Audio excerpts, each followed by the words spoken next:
মুহতারাম হাজরিন, আমি শুরুতে একটি হাদিস পাঠ করেছি, সহিহ বুখারীতে হাদিসটি আবু হুরায়রা রাদিয়াল্লাহু তাআলা আনহু থেকে বর্ণিত হয়েছে। এই হাদিসের আলোকে শীতের যে মৌসুম শুরু হয়েছে সেই মৌসুম সম্পর্কে আমরা কয়েকটি কথা বলতে চাই। শীত অনেক এলাকাতে বেশ জোরে সোরে শুরু হয়েছে, অনেক এলাকায় মাত্র শুরু হলো, খুব জোরে সোরে এখনো শুরু হয় নাই। শীতের এই মৌসুমটির নাম কোরআনে কারিমে আল্লাহ রাব্বুল আলামিন সূরা কুরাইশের মধ্যে উল্লেখ করেছেন, ইলাফিহিম রিহলাতাশ শিতাই ওয়াস সাইফ। একেবারে শীতা, এই আরবি শীত থেকে, কোরআনের শব্দ শীত থেকেই, শীতা থেকেই বাংলায় শীত শব্দটি এসেছে। তো এই শীতের মৌসুম উপলক্ষে আমাদের প্রিয় নবী সাল্লাল্লাহু আলাইহি ওয়াসাল্লাম একবার শীতের দিনে বের হলেন। হাদিসটি বিভিন্ন হাদিসের কিতাবে বর্ণিত হয়েছে। তিনি বের হয়ে দেখলেন যে শীতের সময় গাছের পাতাগুলো ঝরে যায় সাধারণত। তো একটা গাছের পাতা ঝরে গেছে, সামান্য কিছু পাতা আছে সেগুলো ঝরে ঝরে ভাব। নবীজি সাল্লাল্লাহু আলাইহি সাল্লাম গাছটি ধরে একটু ঝাঁকা দিলেন, একটু ঝাঁকুনি দেওয়ার পর অনেকগুলো পাতা আরো ঝরে পড়ে গেল। তখন তিনি সাহাবীদেরকে, উপস্থিত যারা ছিলেন তাদেরকে বললেন, শীতের মৌসুম আসলে গাছের পাতাগুলো ঝরে যায়, আর এই যে আমি নাড়া দিলাম দেখো অনেকগুলো পাতা ঝরে পড়ে গেল। যদি উত্তম রূপে পবিত্রতা অর্জন করার পর একজন ইমানদার যদি সর্বোত্তম ভাবে, সুন্দরভাবে, ধীরস্থিরতার সাথে, খুশু-খুজুর সাথে, গুরুত্বের সাথে আল্লাহ রাব্বুল আলামিনের প্রতি পরিপূর্ণ শ্রদ্ধা এবং ভক্তির সাথে হক আদায় করে 5 ওয়াক্ত সালাত ঠিকঠাক মতো আদায় করে, তো আল্লাহ রাব্বুল আলামিন তার গুনাহগুলোকে, এই গাছের পাতা যেরকম ঝরে শেষ হয়ে যায়, তার গুনাহগুলোকে আল্লাহ তাআলা এরকম মাফ করে দেন। তো শীতের এই মৌসুমকে কেন্দ্র করে প্রিয় নবী সাল্লাল্লাহু আলাইহি ওয়াসাল্লামের অনেকগুলো হাদিস আমরা জানি, যে হাদিস থেকে আমাদের নিত্য নতুন অনেক বিষয় জানার আছে, বোঝার আছে।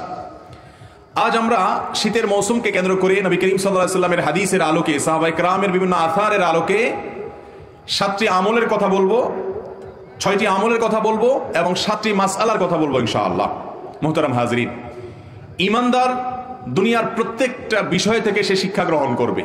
প্রতিটা মৌসুম উপলক্ষে কোরআন এবং হাদিস তাকে সুনির্দিষ্ট কিছু দিক এবং নির্দেশনা দিয়েছে। শীতের মৌসুম উপলক্ষে নবী করিম সাল্লাল্লাহু আলাইহি ওয়াসাল্লামের একটা হাদিস আমাদের সবসময় মাথায় থাকতে হবে।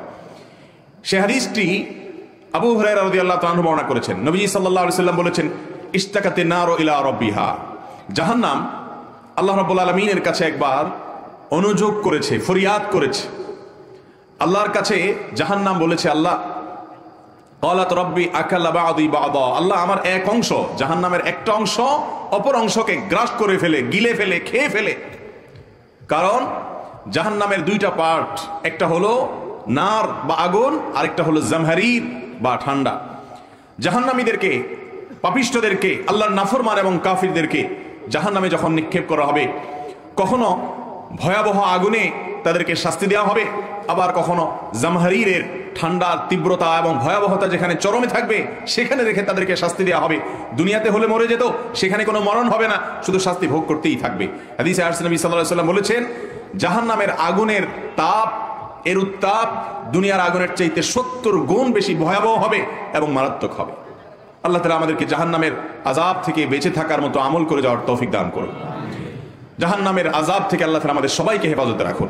মুহতারাম হাজরিন, তো জাহান্নাম তার ভাষায়, আল্লাহ রাব্বুল আলামিন তার সকল সৃষ্টির ভাষা বোঝেন, তিনি সবকিছু জানেন, আলিম, তিনি সবকিছু তিনি জানেন। তো জাহান্নামের কথা বলার শক্তি আল্লাহ দিয়েছেন, জাহান্নাম কথা বলছে আল্লাহ তাআলার সাথে। তো আল্লাহ রাব্বুল আলামিন জাহান্নামকে যখন সে বলেছে যে আমার রাক্ষসে ভাবের কারণে এক অংশ অন্য অংশকে গ্রাস করে ফেলে, অর্থাৎ আপনারা দেখেন যখন মা চাচিরা রান্না বাড়া করেন, পাতিলের নিচের আগুন যখন খুব বেশি উত্তপ্ত হয়, তখন পাতিলের যে ভেতরে থাকা ভাত থাকুক বা যেটাই থাকুক, সেটা তখন প্রচন্ড আগুনের কারণে, প্রচন্ড উত্তাপের কারণে সেটার উপরে থাকা ঢাকনা এবং পাতিল ফেটে পড়ার উপক্রম হয়ে যায়। তো জাহান্নাম তার আগুনের তীব্রতার কারণে এক অংশ অন্য অংশকে গ্রাস করে ফেলার উপক্রম। আল্লাহ রাব্বুল আলামিন তখন জাহান্নামকে ফাআদিনা লাহা বিনাফাসাইন, 2টি শ্বাস ছাড়ার সুযোগ, অনুমতি দিলেন, যে ঠিক আছে তোমার ভাপ এবং তীব্রতা কিছুটা কমানোর জন্য 2টি ভাপ তুমি ছাড়বে। ওই যে পাতিলে রান্না করলে যখন খুব বেশি গরম হয়ে যায় এবং পাতিল ব্রাস্ট হয়ে যাওয়ার উপক্রম হয়, মা চাচিরা আস্তে করে ঢাকনাটা একটু সরায় ভাপটা চলে যাওয়ার সুযোগ করে দেন, যাতে করে তীব্রতা একটু কমে। তো জাহান্নামকে আল্লাহ রাব্বুল আলামিন 2টি নিঃশ্বাস ছাড়ার সুযোগ দিলেন, নাফাসুন ফিস সাইফি ওয়া নাফাসুন ফিস শীতা। একটি নিঃশ্বাস হলো গরমকালে, আরেকটা হলো শীতকালে। যেহেতু জাহান্নামে 2টি বিভাগ আছে, গরম এবং ঠান্ডা। নবী করিম সাল্লাল্লাহু আলাইহি ওয়াসাল্লাম হাদিসের শেষে বলেছেন ফাহুয়া আশাদ্দু মা তাজিদুনাহু মিনাল হার ওয়া আশাদ্দু মা তাজিদুনা মিনাজ জামহারির আও কামা ওয়ারাদা ফিল হাদিস। দুনিয়াতে তোমরা যে গরমের তীব্রতা দেখছো, এই হাদিস থেকে বোঝা যায় যে সেটি হলো জাহান্নামের ছোঁয়া, সে ভাব, সে বাষ্প, সে নিঃশ্বাস যে ত্যাগ, তার একটি আলামত মাত্র। আল্লাহ তাআলা এটাকে পৃথিবীর এক এক অঞ্চলে এক এক সময়ে ডিস্ট্রিবিউশন করেন, এক এক মাত্রা ডিস্ট্রিবিউশন করেন, যেখানে যতটুকু প্রয়োজন আল্লাহর হিকমা অনুযায়ী। কিন্তু দুনিয়াতে যে শীত বা যে গরম আমরা অনুভব করি, এগুলো মূলত জাহান্নামের ছোঁয়া ভাব এবং নিঃশ্বাস। এটা নিয়ে বিজ্ঞানীদের বা বিজ্ঞানের নানা রকমের গবেষণা আছে, থাকতে পারে যে গরম কেন হয়, শীত কেন হয়, কোত্থেকে আসে। কিন্তু এই সকল কেনর সবচেয়ে শেষ কেনটি সেটি যেটি নবী করিম সাল্লাল্লাহু আলাইহি ওয়াসাল্লাম হাদিসের মাধ্যমে আমাদেরকে জানিয়ে দিয়েছে। মুহতারাম হাজরিন, এই জন্য শীতের মৌসুম আসলে একজন ইমানদারের প্রথম করণীয় হলো এই কথা অনুভব করা, এই কথা উপলব্ধি করা, এই কথা মনের ভেতর জাগ্রত করা যে আমি যে শীতের কষ্ট অনুভব করছি, একইভাবে গরমের সময় আমি যে গরমের তীব্রতা অনুভব করছি, এটি জাহান্নামের ছোঁয়া ভাব। দুনিয়াতে গরমের তীব্রতা যদি এত কষ্ট হয় এবং শীতের কষ্ট যদি এত মারাত্মক হয়, এগুলো তো জাহান্নামের ছোঁয়া মাত্র নিঃশ্বাস। তার ভাবের যদি এই অবস্থা হয়, তাহলে জাহান্নামের ভয়াবহতা কত মারাত্মক হতে পারে। এই কথা ভেবে একজন ইমানদার জাহান্নাম থেকে আল্লাহর কাছে পানাহ চাইবেন, চিন্তা ভাবনা করবেন। মুহতারাম হাজরিন, এই জন্য শীতের মৌসুম আসলে একইভাবে গরমের মৌসুমের জন্য আমলটি প্রযোজ্য। প্রথম আমল হলো এর উৎপত্তি নিয়ে চিন্তা করা। আমরা এই মজলিসে শত শত হাজারো মানুষ আছি যাদের বয়স 40, 50, 60 বছর পার হয়ে গেছে। আমাদের জীবনে প্রত্যেক বছর একবার করে শীত এসেছে, একবার করে গ্রীষ্ম এসেছে। নবী সাল্লাল্লাহু আলাইহি ওয়াসাল্লামের এই হাদিসকে শীত এবং গ্রীষ্মের তীব্রতার সময় অনুভব করে এই হাদিসের আলোকে এর প্রতি ঈমান আনয়ন করা এবং জাহান্নামের তীব্রতা সম্পর্কে অনুভব করা, চিন্তা করা, ভাবা, এই সুযোগটি আমাদের বেশিরভাগ মানুষের জীবনে হয় নাই। মুহতারাম হাজরিন, হাদিসটি বুখারীতে বর্ণিত, বিশুদ্ধ হাদিস, মুহাদ্দিসিন ইকরামের কোনো দ্বিমত নেই। এরকম একটা হাদিসকে মাথায় রেখে শীতের মৌসুমের প্রথম আমাদের করণীয় হওয়া উচিত যে আমরা চিন্তা ভাবনা করব, গবেষণা করব এবং আল্লাহ রাব্বুল আলামিনের এই মহাসৃষ্টি এটি কোত্থেকে আসলো, কিভাবে আসলো, হাদিসের এই তথ্য অনুযায়ী সেই জাহান্নামের কথা আমরা স্মরণ করব এবং জাহান্নাম থেকে পানাহ চাইব। আল্লাহ, দুনিয়ার এই গরমের তীব্রতা, শীতের তীব্রতা যদি এত কষ্টদায়ক হয়, জাহান্নামের আগুন এবং জামহারিরের তীব্রতা কত মারাত্মক হবে, এটা তো বাষ্প বা ভাব, তাহলে মূলটার অবস্থা কি? অতএব আল্লাহুম্মা আজিরনা মিনান নার, আল্লাহ আপনার কাছে আমরা জাহান্নামের আযাব থেকে আশ্রয় চাই, পানাহ চাই। আল্লাহ তাআলা আমাদের সবাইকে জাহান্নামের আযাব থেকে পানাহ লাভ করার তৌফিক দান করুন।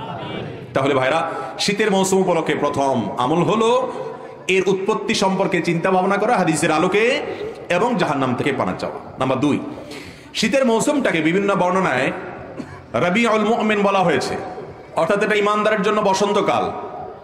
বসন্তকালে যেরকম ফল ফসল ফুটে, শীতের মৌসুমে ইমানদারের আমলের বসন্তের ফুল ফুটে, আমলের ফুল ফুটে।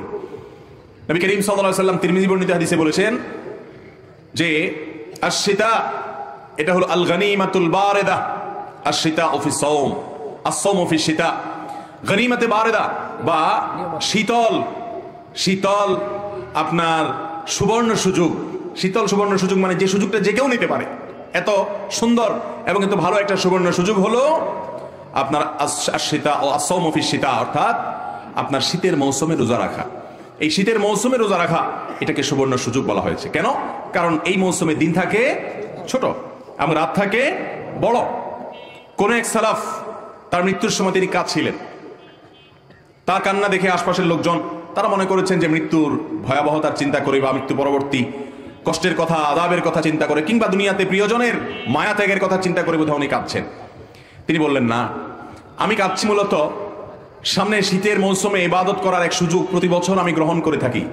আমার মৃত্যু হয়ে গেলে শীতের মৌসুমে ইবাদতের এই সুযোগ থেকে আমি মাহরুম বঞ্চিত থাকবো, সেই জন্য আমি কান্না করছি। মুহতারাম হাজরিন, এই জন্য শীতের মৌসুম উপলক্ষে অন্যতম একটা আমল হলো দিনের বেলায় নফল রোজা রাখা। এই মজলিসে শত শত মানুষ আছেন, হাজারো মানুষ আছেন। আপনাদের মধ্যে এমন একজন মানুষই কি আছেন যে শীতকাল উপলক্ষে একটা নফল রোজা রাখছেন? যদি কেউ থেকে থাকেন একটু হাত তুলবেন। সোমবার বৃহস্পতিবার রোজার কথা বলি নাই, চান্দ্র মাসের 13, 14, 15 আইয়াম বীজ রোজার কথা বলি নাই। শুধু শীতের মৌসুম এই উপলক্ষে রোজা রাখার কথা হাদিসে বলা হয়েছে, উৎসাহ দেওয়া হয়েছে। সাহাবায়ে কেরাম রাখতেন খুব আগ্রহ সহকারে এবং নবী করিম সাল্লাল্লাহু আলাইহি ওয়াসাল্লাম এটাকে আল গনিমাতুল বারিদা বলা হয়ে বলেছেন। তো সেটার উপর আমল করে গোটা শীতের মৌসুমে, জীবনে কোনো এক মৌসুমে শুধু শীত যাচ্ছে, দিন ছোট, চাইলে রোজা রাখা যায়, সেই চিন্তা করে নফল রোজা রাখছেন এমন কেউ আছেন? একটা হাতও উঠে নেই। এই জন্য কথাটা আমি পারলাম যে আমলগুলো আমাদের সমাজ থেকে বিদায় হয়ে গেছে, এগুলোর আলোচনাও নাই, মানুষ অনেক সময় শুনেও নাই, জানেও নাই, এমন দেখা যায়। মোহতারাম হাজরিন, তাহলে শীতের মৌসুম উপলক্ষে অন্তত 1-2টা নফল রোজা হইলেও রাখার চেষ্টা করবো তো ইনশাআল্লাহ। আজকে জানলাম এইবারের মৌসুমেই আমি আমল করার চেষ্টা করব, কারণ আগামী মৌসুম পর্যন্ত আমি হায়াত পাবো কিনা, সুযোগ পাবো কিনা সেটা জানি না। অতএব এবার ইনশাআল্লাহ আমল করবো তো। আল্লাহ তাআলা আমাদেরকে আমলের তৌফিক দান করুন। 3 নম্বর আমল হলো শীতের মৌসুম উপলক্ষে তাহাজ্জুদের বিশেষ চেষ্টা করা। তাহাজ্জুদ তো পরের কথা, ফজরের নামাজই হারিয়ে গেছে। এখন মুসলমান ফজর নামাজ পড়তেই কষ্ট হয়ে যায়।